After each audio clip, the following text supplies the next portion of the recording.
Hey y'all, welcome back to the channel. My name is Brittany. I am one of two birds in our Two Birds Motherhood podcast, where we talk about all things Christian motherhood. This series that we are doing is all about our curriculum picks. We are homeschool moms, and so we are picking curriculum throughout the year, and this is what we have decided on for 2025-2026. We both are a part of academic co-ops, two separate ones, but they're both classically based. And so for this next set of videos, this is our second video in this series where we talk about our middle kiddos and what we've chosen for them. But both of us will be showing curriculum that both we picked personally, but also that goes along with our co-op. So we hope you enjoy this and we hope this helps you out. So my middle son is going into 6th grade. So, but some of his curriculum is not really for 6th grade, some of it's higher. And so because of the co-op, because classical education is that way, like it's super gentle in the beginning, and then once you hit like the middle to upper school level, sometimes it can get a little harder based on the literature, but really not. I don't know how to explain it, but anyway, so let's get into it. So this year we are doing a literature program called Lost Tools of Writing, or LTW. And so this is what it looks like.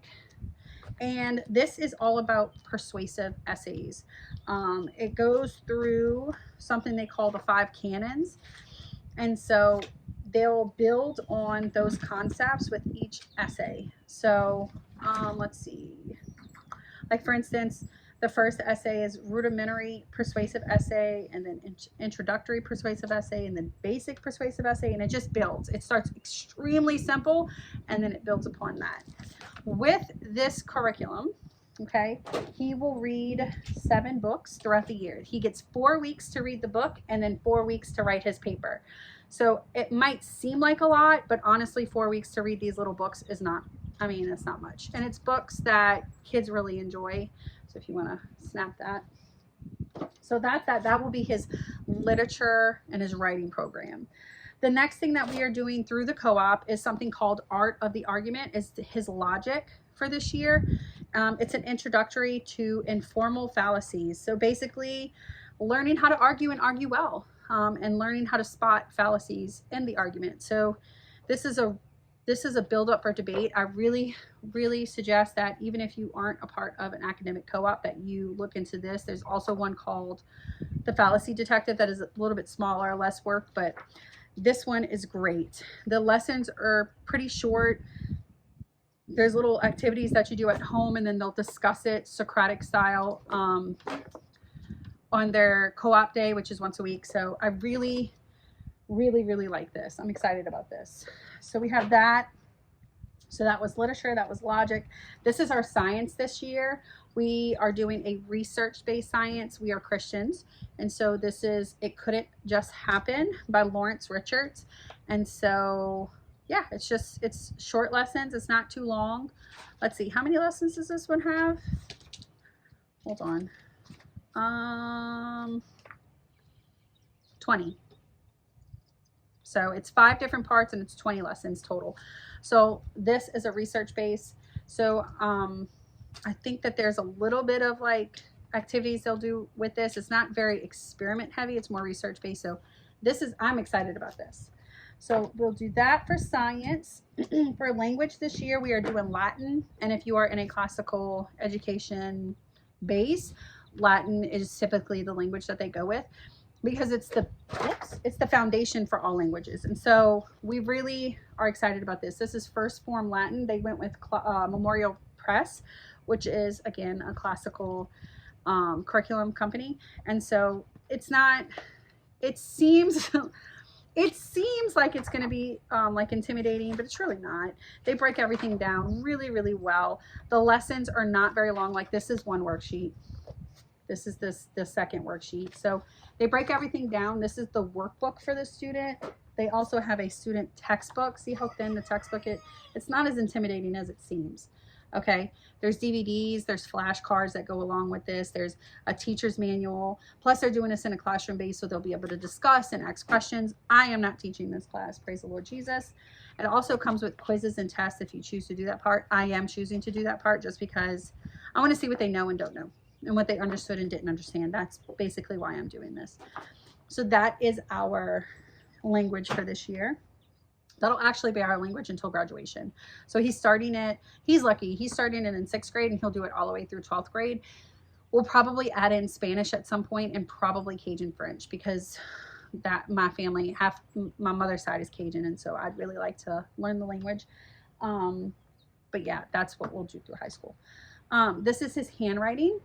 We've always gone with the Good and the Beautiful for handwriting. I just love it. It's simple. It's I feel like their handwriting is getting better and better every year. I love the color dots that she uses in order to see, like you see the little dots, and you can see up here, that's the order in which that they move their pencil and navigate their pencil from dot to dot. And so it teaches them, I think, in a really cool way. Like, let me show you one of the pages where she has the dots right here.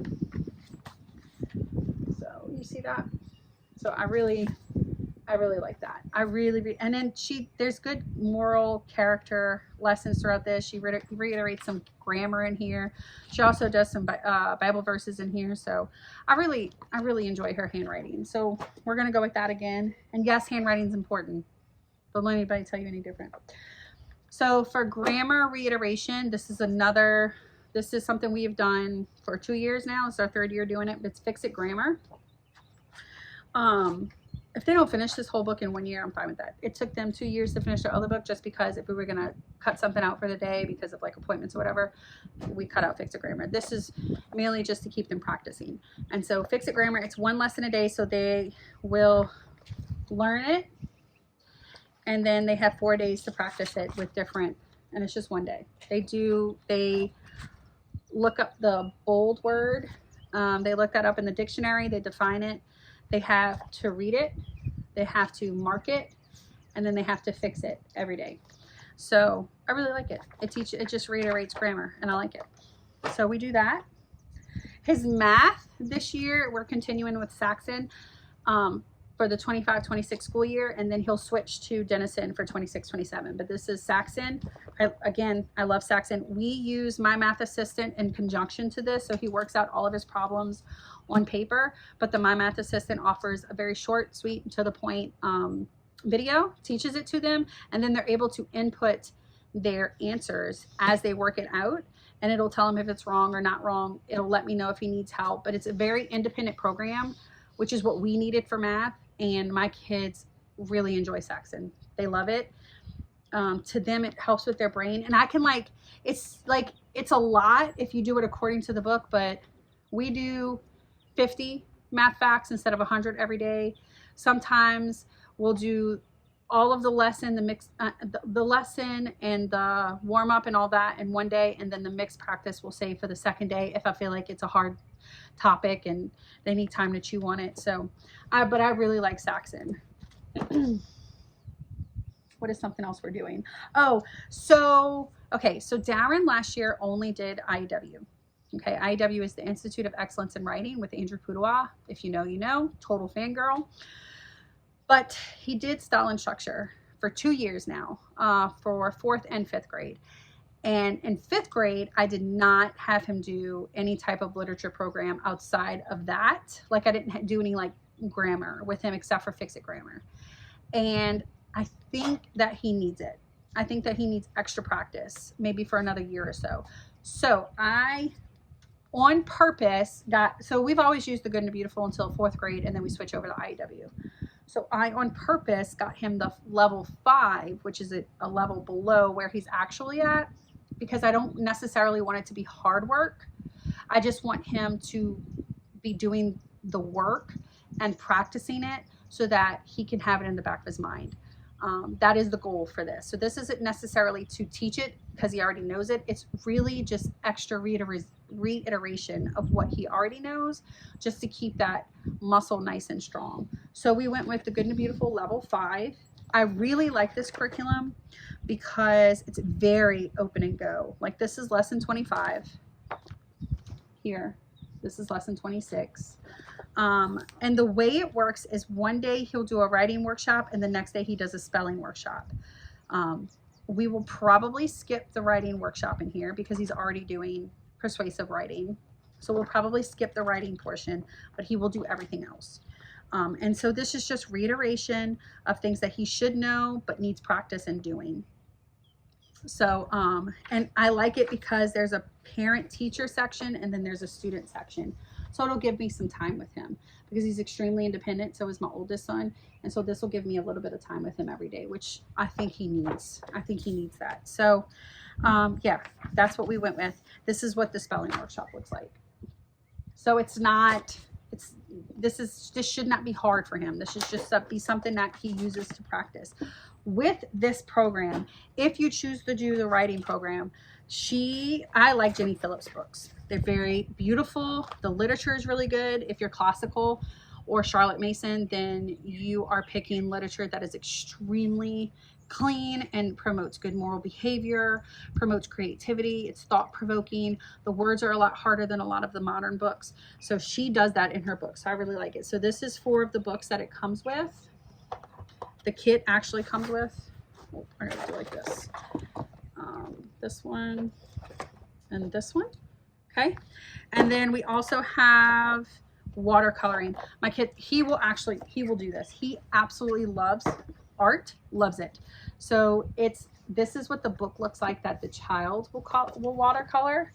The paper quality is so good, okay? This is what that looks like. And then there's a instructional that'll go with it. And it teaches them all about watercolors. It teaches them about different styles, how to do it. And he will follow the instructions for each picture. So he's really excited about that. He was like, ooh, I'm gonna like that. So I'm happy for that. I still need to get an art for my oldest son. So, all right, so that, and then another thing it comes with is these geography and grammar cards, which I really, really like. The grammar cards, I mean, the Good and Beautiful is just good. I just love it. But this is what the front looks like, and then this is what the back looks like. So you will ask them, what is a pronoun? Give 6 examples. A pronoun is a word that replaces a noun. Example, he, she, we, I, you, it, they, them, her, him, his, my, etc. What is a subject? A subject is who or what is acting or being in the sentence. So it's really good. And then this is what the geography cards look like. So they will have a marked area, and then your child has to tell you what it is. So you'll show them this, and then the answer is Belgium. And they have it for the United States like this. United States, so they'll have a highlighted state, and then they'll say Idaho, Montana, Kansas, you know. So I really like this. I'll probably use this with my oldest son as well, because why not? And that is it. That is our program for my 6th grader. Again, a lot of these subjects are going to be done within our co-op, and so he's going to be meeting with a class once a week and reviewing this. They're very Socratic style. So what Socratic is in a nutshell is basically conversational. The lead learner, who is the teacher in the class, they will ask really good questions, really good thought-provoking questions, and then the students have the conversation, and they lead. That's how those classrooms are, and I really like that, especially for my middle son. He's more of my reserved child, and so I'm really excited for him to experience that. So I hope this helps you. If you have any questions, all of these curriculums will be linked below. If you have any questions at all, let me know. We're really excited about this series because we use these kinds of series to choose our curriculum, especially in the early years. So like I said, if you have any questions, let us know, and be on the lookout for the next video. So bye guys. Thank y'all.